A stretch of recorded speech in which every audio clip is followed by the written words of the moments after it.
Hello everyone, আজকে একটা দারুণ মজাদার তরকারি রান্না করে দেখাবো, যেটা দিয়ে আপনি এক প্লেট ভাত অনায়াসে খেয়ে ফেলতে পারেন। চলুন শুরু করি। তো মূলা দিয়ে আজকে তরকারিটা রান্না করবো। অনেকে আছে যে মূলা খায় না, কিন্তু এই রেসিপিটা দেখার পরে অবশ্যই মূলা খেতে বাধ্য হবে। তো প্রথমে মূলাগুলো ছুলে নিয়েছি ভালো করে। এখন পানি দিয়ে এগুলো ধুয়ে নিব। এ তো পানি ঢেলে দিতেছি মূলার উপরে। এখন এগুলো সুন্দরভাবে আমি ধুয়ে নিতেছি। তারপর একবার চিকুন চিকুন করে পাতলা করে আমি কেটে নিয়েছি মূলাগুলো।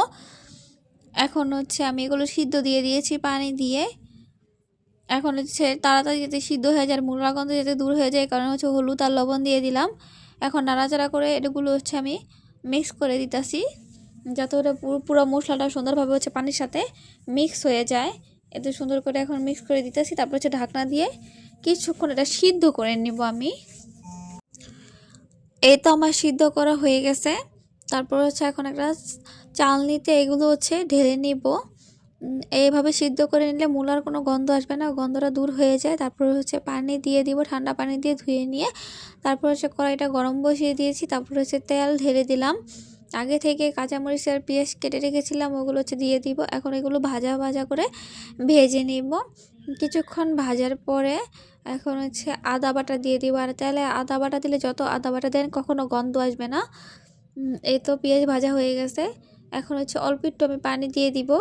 তারপর সব মশলা দিয়ে দিব, লবণ, হলুদের গুঁড়ো, মরিচের গুঁড়ো, এগুলো ধনিয়ার গুঁড়ো একটু বেশি দিব, যাতে করে সিদ্ধ করার পরে মূলার কোনো গ্রাম থাকলে যাতে চলে যায়। এটা রান্না করবো আমি মুরগির চামড়া দিয়ে। মুরগির চামড়া সুন্দরভাবে পরিষ্কার করে বেছে নিয়েছি। তারপর এখন চামড়াগুলো মশলার ভিতরে দিয়ে সুন্দরভাবে কষিয়ে নিব, যতক্ষণ না চামড়াগুলো ভালোভাবে রান্না হয়ে যায়, তেল যে পর্যন্ত না বাইর হয়। তারপর যে তেল বের হয়ে গেছে, চামড়াগুলো রান্না আমার হয়ে গেছে। এখন আগে থেকে সিদ্ধ করা মূলগুলো দিয়ে দিব। তারপর এই যে দিয়ে এখন নাড়াচাড়া করে দিতেছে। এগুলো ভাজা ভাজা করে রান্না করে নিব সুন্দর করে। এখন এগুলো কিছুক্ষণ রান্না করে নিব আমি।